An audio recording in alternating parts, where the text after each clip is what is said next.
नमस्कार सर्वोदयসকল राज्य सरकाৰৰ तरफৰ পৰা राज्যৰ চৰকাৰী কৰ্মচাৰীসকলৰ দৰমহা কৰ্তন সন্দৰ্ভত এটা কঠোৰ নিৰ্দেশনা প্ৰকাশ কৰিছে।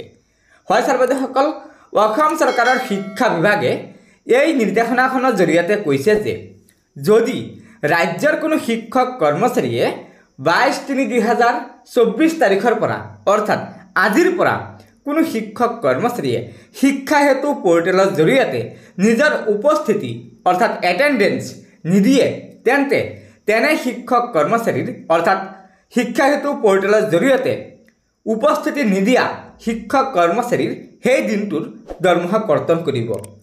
অৰ্থাৎ যিদিনাখন ৰাজ্যৰ শিক্ষক কৰ্মচাৰীসকলে শিক্ষা হেতু পোৰ্টেলৰ জৰিয়তে নিজৰ এটেন্ডেন্স নিদিয়ে তেন্তে শিক্ষা বিভাগে সেই দিনটোৰ দৰমহা কৰ্তন কৰিব। গতিকে सर्वोदयসকল, এয়া নিশ্চয় ৰাজ্যৰ শিক্ষক কৰ্মচাৰীসকলৰ বাবে এটা অত্যন্ত কঠোৰ নিৰ্দেশনা। সেয়েহে আপোনালোকে নিজৰ বন্ধুবৰ্গক এই ভিডিঅ'টো শ্বেয়াৰ কৰি আজিৰ এই গুৰুত্বপূৰ্ণ খবৰটো জনাই দিব আৰু নতুনকৈ অহা सर्वोदयসকলে পৰৱৰ্তী সময়ত ৰাজ্যৰ চৰকাৰী কৰ্মচাৰীসকলৰ বিভিন্ন খবৰসমূহ পোনপ্ৰথমে পাবলৈ অনুগ্ৰহ কৰি আমাৰ এই চেনেলটো ছাবস্ক্ৰাইব কৰি ল'ব। গতিকে আজিৰ ভিডিঅ'টো ইয়াতে সমাপ্ত কৰিলোঁ। ধন্যবাদ। জয় আই অসম।